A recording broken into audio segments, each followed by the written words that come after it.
The reason why the political class across the West more and more wants to control social media is because they want to basically hide the reality of what they've done to our countries from us. If you're on social media for any period of time, all you get is day in, day out, is videos and stories of exactly what is actually happening in terms of migrant crime, um, money being wasted, and much, much more. And that's the reality.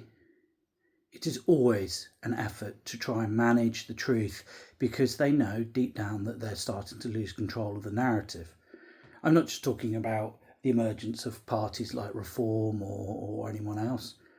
The parties are emerging in response to the reality that people are confronted with day in, day out. I know this is hard for people to understand. I know it's hard for people to accept, particularly normies or people who aren't necessarily as engaged in these subjects as myself and other people. But that's the reality of it. But the thing is, you can't really hide reality from people because they live it day in, day out. If you're a woman in London now, in central London, there's a high likelihood you will at some stage be approached and, to be honest, freaked out by some random migrant. You'll come across problems with them on trains.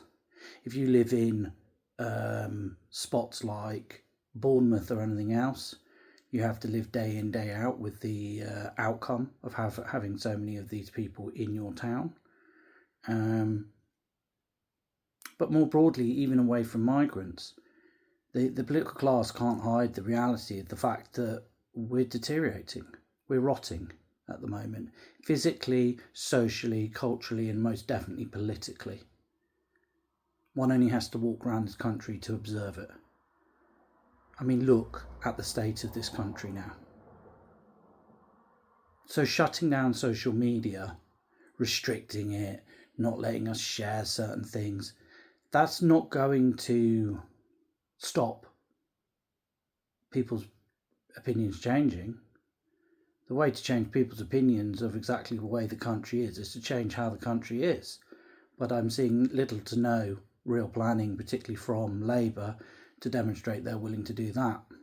I see even less across most of Europe, in whichever country you look at.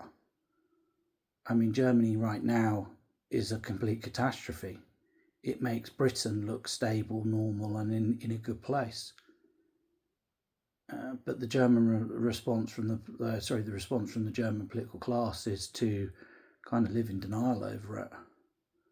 And when you do that for long enough, and if they do manage to ban parties and do things like shut down social media and more, that's not going to make the problem go away. What it's actually going to do is electrify the opposition, because it will be a final fuck you from a political class, again demonstrating that it's not listening and it's not willing to listen. It is a rallying cry to fight within the political system, or to simply take it out of it and say that that system of democracy is broken and will no longer serve an emergent majority in each country. And it's this latter section that I think worries me the most. I think you're already starting to see that. It is noticeable that every time there is, in this country, for example, a crime that is perceived to be migrant or minority related now, there are riots or protests. It is noticeable that in Liverpool there were migrant protests recently. It is noticeable that again you saw this even in Glasgow, which after the idiotic government there decided to turn it into a sanctuary city, is now undergoing a severe crime spree. And I think that's going to become more and more the norm as people basically give up on a political system. The current situation with Nigel Farage, I don't know if he's done right or wrong. I suspect he's probably done wrong, and he should be held accountable for that. I'm not someone who says that shouldn't happen. However, it is noticeable that equal crimes, such as Labour's failure to report donations, taking money from overseas, even all the way through to Keir Starmer being pulled up over the Mandelson affair, have been conveniently forgotten about by the so-called probity police within Parliament. People see that and they see the hypocrisy.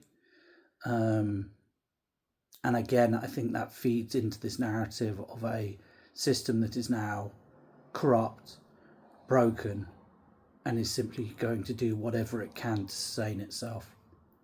That doesn't bode well for the future in any shape or form. That worries me, because I think that we're one nudge away from something very serious.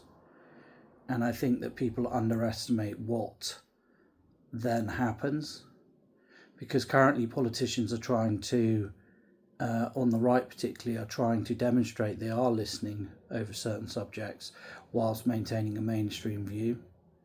My concern is that pretty soon, unless something changes drastically, what will simply happen is people will simply ask them to demand that they make a clear choice, which is exclusionary. And I don't think I really want that. I'm many things, but I'm not particularly a ethno-nationalist. And I think that that's the direction we're now heading in. So politicians should be aware, but I fear that most of them don't even care. And I think these games that are being played across the West are, like I said, very, very dangerous now. I think we're heading towards the crunch. And I think that crunch may well be the moment where we start down a series of paths that I don't think anyone sane would enjoy.